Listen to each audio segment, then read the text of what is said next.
तुम ये क्या कर रही हो? ये मेरा घर है, मुझे आने के लिए किसी की इजाजत की जरूरत नहीं है। ये तुम्हारे बाप का घर था, अब ये मेरा घर है, सुम्बुल रजा का घर। तुम्हारे कहने से मेरा नाम नहीं बदल जाएगा। तुम्हारी हालत देखकर तो ऐसा ही लग रहा है, जिसके नाम पर भागकर गई थी उसे जूते खाकर वापस आई है। मुझे तुमसे बात ही नहीं करनी है, जाओ यहाँ से। मैं नहीं, तुम जाओगी यहाँ से। मधिया, मेरा क्या होगा फिर? मैं रजा से कैसे शादी करूंगी? देखो, मुस्कान का चैप्टर हमने यहाँ इजीली क्लोज कर लिया था, लेकिन अगर रजा को वहां कोई पसंद आ गई तो फिर ना मैं कुछ कर पाऊंगी ना तुम। बस अब तुम सब कुछ ना मुझ पे छोड़ दो। और ये बिल्कुल ठीक है उनका वहां रहना। अगर वो यहाँ रहे ना तो आए दिन मुस्कान के घर पहुंच जाएंगे, और ये हमारे लिए खतरे की अलामत हो सकती है। और वैसे भी जब वो वापस आएंगे ना, तब मामला ठंडा हो चुका होगा और पूरे मैदान का कंट्रोल तुम्हारे हाथ में होगा। तब तुम उनके दिल में जगह बना लेना। आप रोज तो भाई से वीडियो कॉल पे बात करती हैं। अरे मदिहा, फोन पे बात करना और बात होती है और सामने आसपास रहना और बात होती है ना। सुम्बुल समझ गई, तुम्हें ही अकल नहीं आएगी बस। तभी तो मैं आपसे कहती थी कि सुम्बुल को भी हमारे साथ ही रहना चाहिए। देखा तुमने, मॉम तुमसे कितनी इम्प्रेस है। हाँ, लेकिन रजा तो नहीं है ना। यार वो भी हो जाएंगे, तुम सिर्फ मॉम के दिल में जगह बना के रखो, उसके बाद देखना सब कुछ वो खुद करेंगे।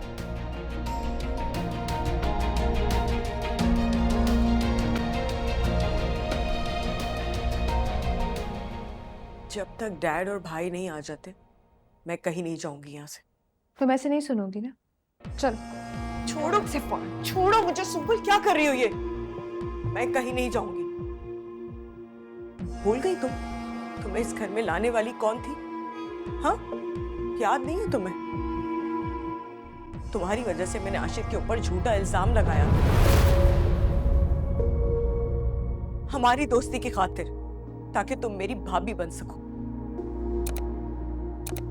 हाँ तो मैंने भी तुम्हारा साथ दिया था, अपने ऊपर इल्जाम लगवाया था। और यही नहीं, मैं आज तक रजा से तुम्हारी खातिर झूठ बोलती आई हूँ। मुझ पर इल्जाम लगाने की जरूरत नहीं है। मैंने जबरदस्ती नहीं की थी तुम्हारे साथ। मैंने सिर्फ तुम्हें अपना प्लान बताया था। अगर तुम्हें नहीं पसंद आया था तो तुम बोल सकती थी ना, लेकिन तुमने ऐसा कुछ नहीं किया।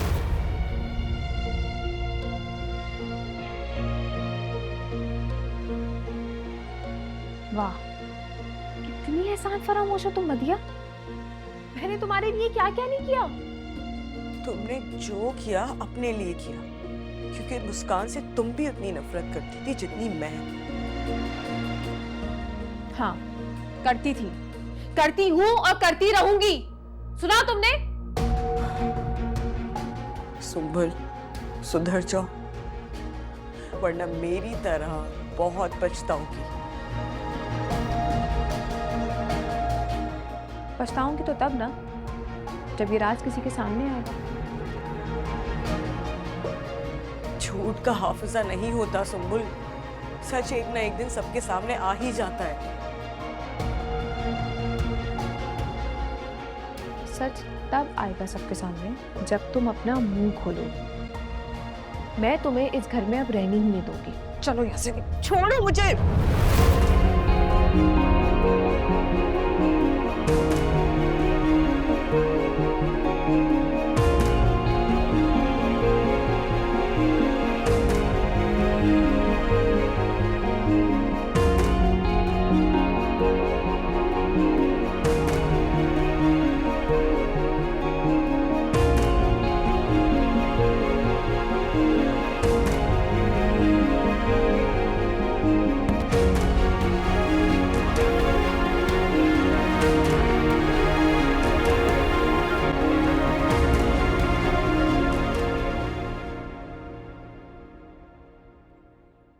उमा, माफ कर दे मुझे।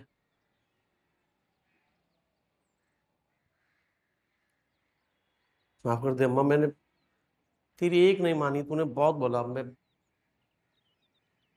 तेरी एक नहीं मानी मैंने अम्मा। बहुत दिल दुखाया मैंने तेरा, तुम सबका। मैंने तुम्हें कितना समझाया था ना जफर कि बेटा गलत रास्तों की कोई मंजिल नहीं होती।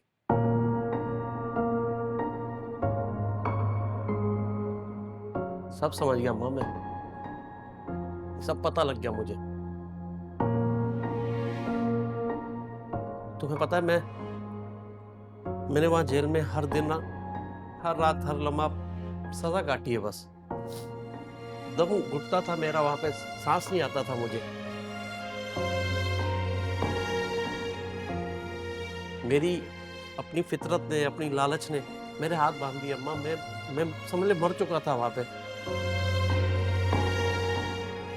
तुम लोगों को याद करके सारी रात रोता रहता था अम्मा, कसम ले ले, सारी रात रोया हूं मैं।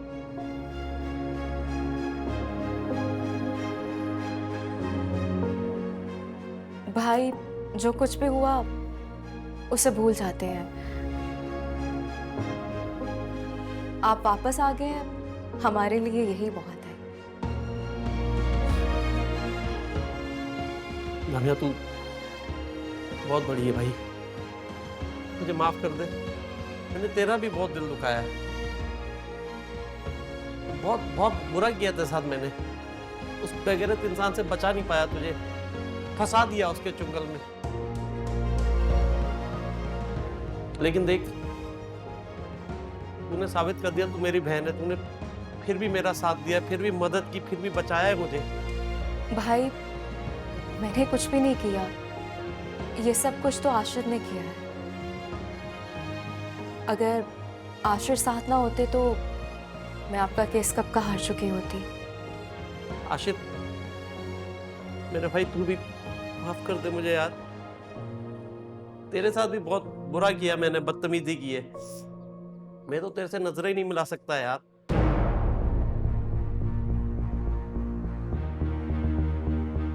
इतना गिरा हुआ आदमी हूं, जिसने अच्छा किया उसके साथ बुरा किया मैंने। नहीं नहीं, ऐसी कोई बात नहीं है। आप दामिया के भाई हैं, मेरे भी भाई जैसे हैं। माफी मत मांगिए, आपकी जगह मेरे दिल में है। प्लीज दुआ कीजिएगा। तू तो वाकई में हीरो है मेरे भाई। बात फिर बोलो, माफ कर दे मुझे दिल से।